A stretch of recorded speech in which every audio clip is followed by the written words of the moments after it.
Hello friends, मेरा नाम शिप्रा भटनागर चंद्र है और आप सबका मेरे चैनल शिप्रा मोटिवेशन में बहुत बहुत स्वागत है।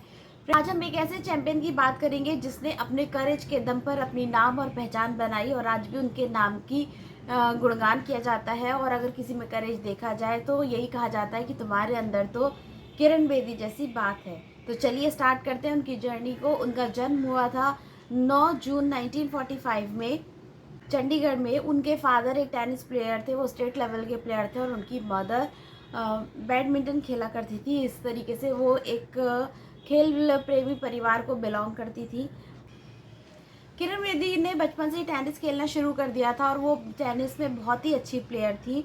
उन्होंने Asian women on tennis championship भी जीती। टेनिस उनके बारे में कहा जाता है कि जब वो छोटी थी तो वो स्कूल से लौटकर टेनिस खेलने के लिए अपनी बहन के साथ टेनिस कोर्ट आती थी और टेनिस कोर्ट में पहुंचने पर उनको अपनी बारी आने तक वेट करना पड़ता था।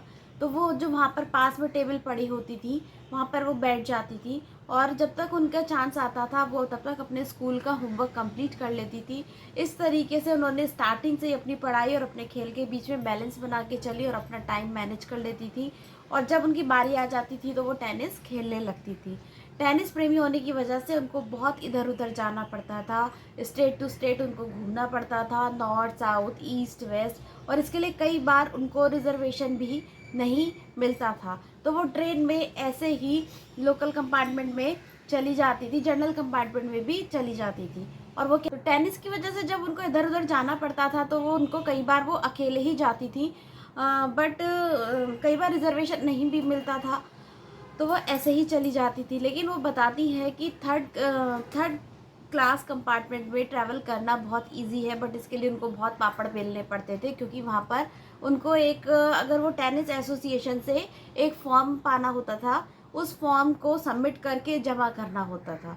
तो एक तरीके से जब ये फॉर्म जमा हो जाता था तो उन टेनिस प्लेयर्स को एक अच्छा खासा कंसेशन मिल जाता था, तो कम पैसों में एक अच्छी ट्रैवल हो जाती थी।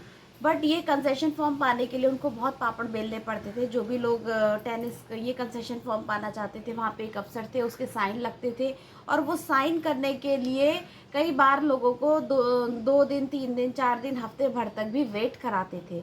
और किरण बेदी भी कंसेशन पाना चाहती थी, इसलिए उन्होंने भी उनको बहुत लंबी लाइन में लगी, लोगों का वेट करा, 1 दिन 2 दिन 3 दिन, इस तरीके से उनकी पढ़ाई भी सफ़र कर रही थी, उनकी प्रैक्टिस भी छूट रही थी और उनका पेशेंस भी लूज हो रहा था।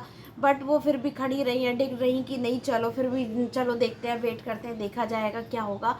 और जब उनका नंबर आया तो उन्होंने अपनी सारी भड़ास उस अफसर के ऊपर निकाल दी। उन्होंने कहा, सर आपकी वजह से मैंने एक बात अपनी लाइफ में सीख लिया, आप इतना ज़्यादा लोगों के टाइम को वेस्ट करते हैं, आप बिल्कुल भी लोगों को इम्पोर्टेंस नहीं देते हैं। मैं अगर आपकी जगह होंगी और बड़े होकर कुछ काबिल बनी तो मैं लोगों के टाइम की कद्र करूँगी, मैं उन्हें कभी भी ऐसे वेट नहीं कराऊंगी। और जितनी भी उनकी भड़ास थी जो उन्होंने वहाँ पर निकाली थी अफसर के सामने, ये बात अफसर को बिल्कुल भी पसंद नहीं आई और अफसर इतने आग बबूला हो गए कि इसका बदला उन्होंने आगे जाके लिया। जब जूनियर विंबलडन में इंडिया को रिप्रेजेंट करने की बारी आई तो ये कहा जा रहा था कि इंडिया को रिप्रेजेंट करने के लिए किरण बेदी का नाम सबसे आगे है और वो भी ऐसा होप कर रही थी कि वही जाकर इंडिया को रिप्रेजेंट करेंगी। बट ऐसा हो नहीं पाया। हालांकि वो बहुत टेनिस में अच्छी थी। 1965 से लेके 1978 तक उन्होंने बहुत सारे अचीवमेंट करे, बहुत कीर्तिमान स्थापित किया, बहुत सारी ट्रॉफीज़ जीती हर लेवल पे, स्टेट लेवल पे वो बहुत आगे बहुत अच्छा परफॉर्म कर रही थी। पर जिस अफसर को उन्होंने ये सब बातें बोली थी वो उनको ये बातें बिल्कुल पसंद नहीं आई और उन्होंने किसी और का नाम रिकमेंड किया इंडिया को रिप्रेजेंट करने के लिए। तो उनका ये सपना वहीं पर धरा का धरा रह गया और वो इंडिया को टेनिस में रिप्रेजेंट नहीं कर पाई। फ्रेंड्स, उनका ये सपना तो वहीं पे धरा का धरा रह गया, लेकिन उनकी डेस्टिनी में कुछ और लिखा था। लेकिन उससे पहले हम बात करते हैं उनके एक स्पेशल हेयर कट की जो आज तक उनके साथ है। वो बताती है कि इस हेयर कट की वजह से उनको बहुत फ़ायदे भी हुए, नुकसान भी हुए। और ये हेयर कट कैसे आया इसकी भी एक स्टोरी है। एक्चुअली बचपन में जब वो टेनिस खेलती थी तो उनके जो बाल थे वो बार बार उनको डिस्टर्ब करते थे, तो वो गेम पर फोकस ही नहीं करने देते थे। अब वो बार बार गेम पर फोकस करें, अपने बालों को संवारें। तो उन्होंने अपने पेरेंट्स से कहा कि क्या मैं अपने बालों को कटवा लूँ। तो उनके पेरेंट्स ने कहा हाँ, तो अगर तुम्हें ऐसा लगता है तो तुम कटवा लो। और वो बाल कटवाने के लिए एक बार्बर एक सैलून के पास पहुंच गई। जब वो सैलून में पहुंची तो बार्बर ने उनसे कहा कि आप रास्ता भूल गए हो, यहाँ पर तो लड़कों के बाल कटते हैं। बोले नहीं, मैं अपने बाल छोटे कराने आई हूँ क्योंकि मैं एक टेनिस प्लेयर हूँ, मुझे बाल बहुत डिस्टर्ब करते हैं। तो बार्बर ने उनको एक बहुत अच्छा हेयर कट दिया और वो उन पर इतना सूट हुआ कि आज तक वो उनके साथ में है। तो वो बताती कि इस हेयर कट के बहुत फ़ायदे भी हुए और बहुत नुकसान भी हुए। टेनिस की वजह से फ़ायदा ऐसे हुआ, एक टेनिस की वजह से उनको जगह जगह अकेले जाना पड़ता था, स्टेट टू स्टेट ट्रैवल करना पड़ता था और इस वजह से सुनसान कहीं भी ट्रेन अकेले में जाके रुक जाती थी और ऐसे में उनको थोड़ा सा इनसिक्योरिटी फील होती थी। तो एक बार ऐसी हुआ जिस प्लेस पर उनको जाना था वो एकदम सुनसान सी जगह थी, रात में सन्नाटा छाया हुआ था, प्लेटफॉर्म पर कोई भी नहीं था, कोई भी आजू बाजू दिख नहीं रहा था, एकदम घना अंधेरा घुप अंधेरा। तो वो जैसे तैसे डरते डरते सहम के उतर तो गई। तो उनको लगा यहाँ तो कुछ भी नहीं है, ना पुलिस है ना कोई हेल्प है, कैसी जगह है, यहाँ मैं कैसे आ गई, पता नहीं मैं सेफ भी हूँ कि नहीं। तो वो जब प्लेटफॉर्म पर चल रही थी तो वहाँ पर कुछ कुली सोए हुए थे और कुली के एक कुली के पास एक डॉगी भी सोया हुआ था। तो जब उसने किरण बेदी को देखा तो वो जाग गया और उसके ऊपर भौंकने लगा। उसको देख के कुली भी जग गया। तो कुली बोला, अरे भाया तुम यहाँ क्या कर रहे हो, जाओ जाओ, इतने सन्नाटे में इतनी रात में क्या कर रहे हो, जाओ चलो अपने घर जाओ। और ऐसा जब उन्होंने सुना तो राहत की सांस ली। उनको मतलब मन ही मन वो मुस्कुराई और उनको लगा कि इस हेयर कट की वजह से वो कुली उनको बॉय समझ रहा था, जिसकी वजह से उन्होंने अपने आप को सेफ फील किया। अक्सर ऐसे ही होता है, ऐसे रात के अंधेरे में सन्नाटे में लड़कियां अपने आप को अनसेफ फील करती हैं या उनके साथ कुछ अनहोनी हो सकती है और वो मुस्कुरा के अपना बैग उठा के आगे चल देंगी, ये कुली तो मुझे लड़का समझ रहा है।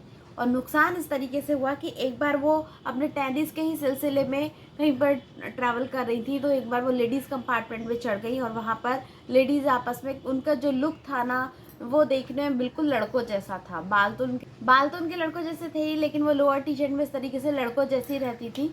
तो वो लेडीज़ आपस में कानाफूसी करने लगी, खुसफुसाहट शुरू हो गई, लड़का पता नहीं कौन है, हमारे कंपार्टमेंट में कैसे घुस गया, इसको शर्म भी नहीं आती, देख रहा है लेडीज़ कंपार्टमेंट है फिर भी चला गया। तो ऐसे में एक लेडी ने आओ देखा नत्ताओ देखा और उनको मारने लग गई। और जब एक औरत ने उनको मारा, दूसरी 2-4 औरतों ने भी अपने हाथ साफ करे और इस तरीके से उनको खूब धकेलने लगी, उनका सामान भी फेंकने की कोशिश करने लगी और उन्हें कंपार्टमेंट से बाहर फेंकने की, धक्का देने की वो लोग कोशिश कर रही थी। किरण बेदी ट्रेन की जो रोड रॉड होती है उसको पकड़ के वो किनारे पे ही लटकी रहीं और अपने आप को जैसे तैसे वो उन्होंने संभाला, उन लेडीज़ से बचाया। और इस छीना झपटी मार पिटाई में उनका एक शूज़ निकल के नीचे गिर गया और जैसे ही उनका एक शूज़ नीचे गिरा तो उन्होंने तुरंत ही अपना दूसरा शूज़ भी वहाँ फेंक दिया। तो इस तरीके से उनका सेंस ऑफ ह्यूमर बहुत ज़्यादा अच्छा था। उन्होंने जब उनसे पूछा गया कि तुमने ऐसा क्यों करा तो उन्होंने कहा कि भाई जब एक जूता गिरा है तो मुझे लगा कि दूसरा भी वहीं गिर जाना चाहिए, किसी को मिले तो दोनों जूते उसके काम ही आ जाएंगे।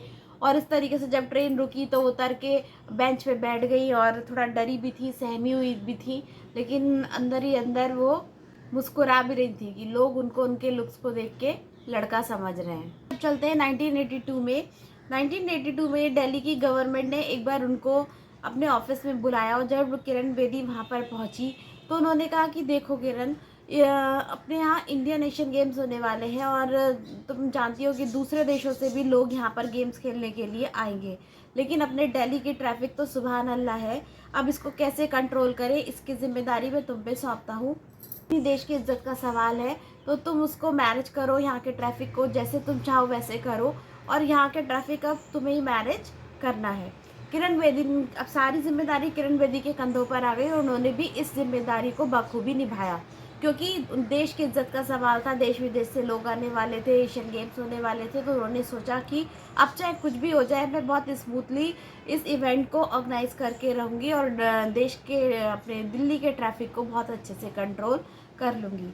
पर ये इतना आसान नहीं था, इसके लिए उन्होंने बहुत मेहनत करी। 18-18 घंटे उन्हें लगातार मेहनत करनी पड़ती थी और जब वो घर जाती थी तो बस बेड पर जाके सो जाती थी और सुबह दिन फिर फ्रेश उठ के फिर वापस काम पर लग जाती थी और उनकी मेहनत रंग लाई और दिल्ली का ट्रैफिक कंट्रोल हुआ। और ये काम उन्होंने अगले दिन से शुरू कर दिया। वो अपनी वाइट कलर की एम्बेसडर कार में बैठ के और एक हाथ में माइक लेके निकल जाती थी और लोगों को बोलती थी, उस तरीके से इंस्ट्रक्शन देती थी ताकि ट्रैफिक अच्छे से कंट्रोल हो सके और ट्रैफिक अच्छे से कंट्रोल हुआ भी। तो इस तरीके से वो अपने काम को, अपने ड्यूटी को मैनेज कर रही थी, दिल्ली के ट्रैफिक को मैनेज कर रही थी, जो कि बिल्कुल आसान नहीं था।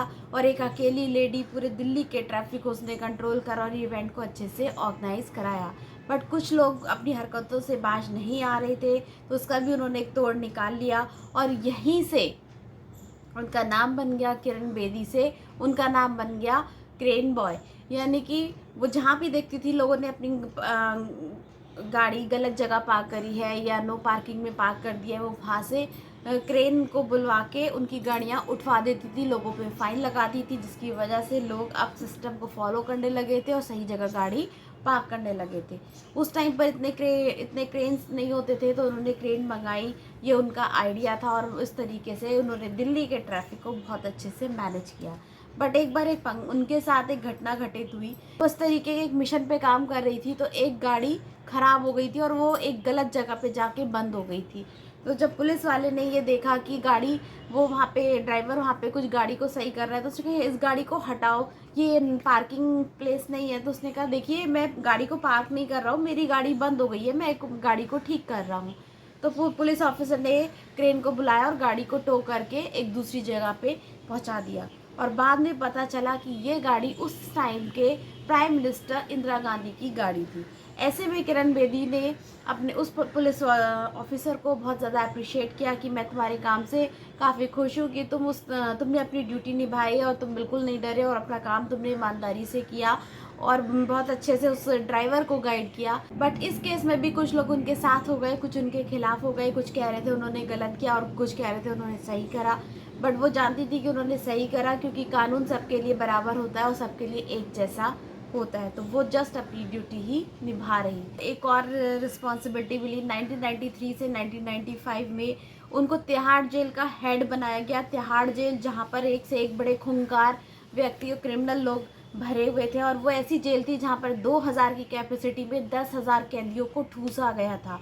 तो कोई भी अफसर अंदर जाकर देख ही नहीं पाता था कि वहाँ चल क्या रहा है, हो क्या रहा है। जब किरण बेदी वहाँ पहुँची तो उन्होंने सोचा कि मैं यहाँ का राउंड लगाऊंगी, पूरी बैरल का राउंड लगाऊंगी, मैं देखूंगी कि यहाँ पर क्या चल रहा है, क्या हो रहा है, लोगों के मन में क्या चल रहा है, यहाँ सुधार लाने की पूरी कोशिश करूंगी।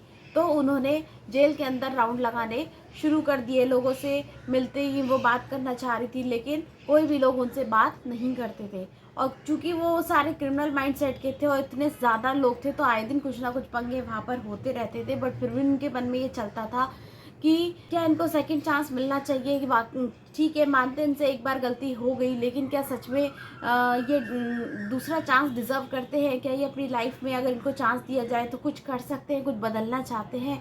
इसलिए वो लोगों से बात करना चाहती थी, बट लोग उनसे बात नहीं करते थे, क्योंकि वो अकेले नहीं घूमती थी, उनके साथ 2-4 पुलिस ऑफिसर और होते थे। और जब वो होते थे तो जितने भी कैदी वहाँ के होते थे वो उन सारे पुलिस ऑफिसर से बहुत ज़्यादा डरते थे। तो कोई भी अपने मन की बात खुलकर उनसे नहीं कह रहा था, कोई भी प्रॉब्लम उनके साथ शेयर नहीं कर रहा था। तो इसका भी उन्होंने, किरण बेदी ने सॉल्यूशन निकाला। उन्होंने कहा कि ठीक है मैं ग्रुप से बात करूँगी, और उस तरीके से उन्होंने ग्रुप से बात करने लगी कि क्या प्रॉब्लम है, क्या क्या और सुधार किया जा सकता है और किस तरीके से कुछ इम्प्रूवमेंट किया जा सकता है। इस तरीके से हर ग्रुप से वो बात करने लग गई। तो उस बाद में उन्होंने काफ़ी सारी प्रॉब्लम का सॉल्यूशन भी निकाला, और उसका उन्होंने एक लोगों को सुधारने का एक बहुत अच्छा तरीका निकाला कि वहाँ पर खेल आयोजित कराए जाएं, खेल कूद, मनोरंजन, म्यूज़िक। इस तरीके से जब लोग बिज़ी रहेंगे तो उनका ध्यान फालतू लड़ाई झगड़ों में जाएगा नहीं, वो अपने आप को बेहतर बनाने पर फोकस करेंगे। लेकिन वहाँ पर और एक प्रॉब्लम आ गई कि वो प्रॉब्लम तो कंट्रोल हुई, लेकिन एक प्रॉब्लम और आ गई कि वहाँ पर 3 ग्रुप बन गए थे। ये 3 ग्रुप थे, एक हिंदुओं का ग्रुप, एक मुस्लिम का ग्रुप और एक क्रिश्चियन का ग्रुप। और इन तीनों को साथ में लाने के लिए उन्होंने क्या करा, फेस्टिवल साथ में सेलिब्रेट करने शुरू कर दिए। वो दिवाली साथ में सेलिब्रेट करते, वो ईद साथ में सेलिब्रेट करते, और इसी के साथ वो क्रिसमस भी साथ में सेलिब्रेट करते। तो एक बहुत अच्छा कल्चर वहाँ पे डेवलप हो रहा था, लोगों में भी काफ़ी सुधार आ रहा था। और इसके लिए उन्होंने पुलिस ऑफिसर की भी एक टीम बनाई, सब लोग अपना अपना काम कर रहे थे। अब जेल में भी काफ़ी इम्प्रूवमेंट दिख रहा था। और अब कुछ यूनिवर्सिटीज़ ने तो उस तिहाड़ जेल के कैदियों के लिए कुछ कोर्सेज भी लॉन्च कर दिए। तो बहुत सारे लोग मेडिटेशन में बिजी हो गए, कुछ लोग कारपेंटरिंग सीखने लगे, कुछ लोग पेंटिंग सीखने लगे, और इस तरीके से कुछ लोग अपनी आगे की पढ़ाई कंप्लीट करना चाहते थे। और तो वहाँ पर काफ़ी कैदियों में सुधार आया और उनमें से कुछ कैदी ऐसे भी थे जो मानते थे कि अगर उन्हें लाइफ में सेकंड चांस मिले तो वो सारे बुरे काम छोड़कर एक अच्छी लाइफ को जिएंगे और अपनी लाइफ में कुछ आगे करना चाहेंगे। तो उस तरीके से उन लोगों ने अपनी नई नई स्किल्स को सीखना शुरू कर दिया और धीरे धीरे लड़ाई झगड़े कम हो गए, हिंदू मुस्लिम क्रिश्चियनवाद कम हो गया, आपस में लोग प्यार से रहने लग गए और सारे फेस्टिवल्स और सारी चीज़ें साथ में होने लगी। तो एक बहुत ही अच्छा कल्चर वहाँ पे डेवलप हो रहा था और कुछ लोग अपनी अच्छी लाइफ को और बेटर बनाने के लिए किरण बेदी के भी शुक्रगुजार हैं। वो कहते हैं कि आज अगर हमें लाइफ में सेकंड चांस मिला और हम कुछ हैं तो हम किरण बेदी की वजह से हैं। तो इस वजह से किरण बेदी ने अपने सोसाइटी में बहुत ज़्यादा योगदान दिया, बहुत सारे लोगों की हेल्प करी। ऐसी तिहाड़ जेल में जाके भी उन्होंने लोगों के बीच में क्रांति लेकर आई, लोगों में सुधार किया, तो जो कि अपने आप में एक बहुत बड़ी बात है। तो इस तरीके से धीरे धीरे वहाँ का माहौल बहुत ही नेगेटिव से पॉजिटिव हो रहा था। जब किरण बेदी का लास्ट डे था तिहाड़ जेल में तो उन्होंने वहाँ से रिलीव होने से पहले एक बार पूरी जेल की दोबारा से उन्होंने वॉकिंग करी और सब देखा, वॉक करी, वहाँ पे देख के आई कि किस तरीके से धीरे धीरे चीज़ें इम्प्रूव हो रही थी। कुछ लोग मेडिटेशन कर रहे थे, कुछ अपनी स्किल्स इम्प्रूव कर रहे थे, कुछ और आगे की पढ़ाई कर रहे थे। तो नेगेटिव से पॉजिटिव माहौल हो रहा था, लोग कुछ एक्सरसाइज भी कर रहे थे।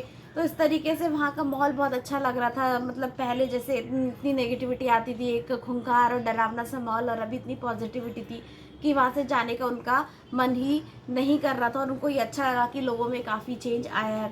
और ये वो हमेशा से ये मानती थी कि अगर लोगों को मौका मिले तो वो अपनी लाइफ में बहुत कुछ कर सकते हैं। लोग बुरे नहीं होते, बस उनको सही डायरेक्शन दिखाने की ज़रूरत होती है। तो फ्रेंड्स, ऐसा ही होता है, एक अकेले बंदे अगर इंसान चाहे तो कुछ भी कर सकता है। एक बंदे ने सोचा और देखिए कितना इम्प्रूवमेंट करके दिखाया और उन्होंने अपनी लाइफ के हर अच्छे बुरी चीज़ों से कुछ ना कुछ सीखा। नेगेटिव से भी उन्होंने बहुत कुछ सीखा और पॉजिटिव से भी उन्होंने बहुत कुछ सीखा और वही चीज़ उन्होंने लोगों के साथ शेयर करी, लोगों में इम्प्रूव करने की कोशिश करी और उनको अपनी लाइफ में बहुत सारे अवार्ड्स भी मिले। उनको लाइफ टाइम अचीवमेंट अवार्ड्स मिला 2008 में बैंक ऑफ बड़ौदा से। इसी के साथ उनको दूसरे अवार्ड भी मिले। 2011 में उनको एक बहुत ही इम्पॉर्टेंट अवार्ड मिला, प्रेसिडेंट गारंटी अवार्ड, और उनको भारत मानवता विकास पुरस्कार भी मिला उनके हार्ड डिटर्मिनेशन के लिए। तो किरण बेदी की लाइफ से हमें बहुत कुछ सीखने को मिलता है। उन्होंने टेनिस की बहुत चैंपियन रही, बहुत अच्छी खिलाड़ी रही, फिर उन्होंने ट्रैफिक कंट्रोल बहुत अच्छे से किया जिसकी वजह से एशियन गेम बहुत स्मूथली रन हो सके और तिहाड़ जेल में जाके उन्होंने लोगों के मन में बहुत ज़्यादा सुधार किया। 2011 में एक किस्सा उनके बारे में याद आ रहा है कि 2011 में जब वो अन्ना हज़ारे के साथ एंटी करप्शन के प्रोटेस्ट में खड़ी हुई थी, तो जब अनशन पर अन्ना हज़ारे बैठे हुए थे तो बहुत सारे लोगों को गिरफ्तार भी किया गया है। उस पर किरण बेदी भी गिरफ्तार हो गई। तो वो इतनी डेयरिंग थी कि जो उनको सही लगता था वो हमेशा करती थी और ऐसे तो देश के हित में हो उसके लिए हमें लड़ जाना चाहिए, फिर हमें किसी की परवाह नहीं करनी चाहिए क्योंकि उससे देश का भी फ़ायदा होता है और सबका फ़ायदा होता है। हालांकि ऐसी सिचुएशन में बहुत सारे लोग हमारे अगेंस्ट हो जाते हैं, हमारा साथ नहीं देते, बट अपने ऊपर सेल्फ बिलीव रखिए, दूसरों पे भरोसा करिए और दूसरों पे भरोसा करिए और साथ में दूसरों को भी कॉन्फिडेंस दीजिए कि वो भी कुछ कर सकते हैं। देखिए ना, आप तिहाड़ जेल में जाके उन्होंने लोगों पर विश्वास दिखाया कि शायद इनको अगर सेकंड चांस मिले तो इनकी लाइफ में चेंज आ सकता है और काफ़ी लोगों की ज़िंदगी में चेंज आया भी। और ऐसे लोगों के लिए भी जिनसे कभी कुछ छोटा मोटा अपराध हो गया हो या गलती हो गई हो और जो अब सुधरना चाहते हैं, तो उनके लिए भी एक सेकंड ऑप्शन खोल के रखना चाहिए क्योंकि ज़िंदगी बहुत खूबसूरत है और ज़िंदगी सभी को अच्छे से जीनी चाहिए। तो आई होप आपको उनकी स्टोरी बहुत इंस्पिरेशनल लगी होगी, लाइफ में बहुत कुछ सीखने को मिला होगा। तो ऐसे चैम्पियन को हैट्स ऑफ है जो देश के लिए, लोगों के लिए, समाज के लिए इतना कुछ करते हैं, उनकी हेल्प करते हैं, उनको आगे बढ़ाने में अपना इतना योगदान देते हैं, उनके लिए हमेशा हैट्स ऑफ। तो फ्रेंड्स, आई होप आपको किरण बेदी की लाइफ से बहुत कुछ सीखने को मिला होगा और अगर आप कुछ लाइफ में करना चाहते हो, सोच रहे हैं कि मैं अकेला कैसे करूँगा, तो आप बस शुरू कीजिए और कारवां आपके साथ जुड़ता चला जाएगा।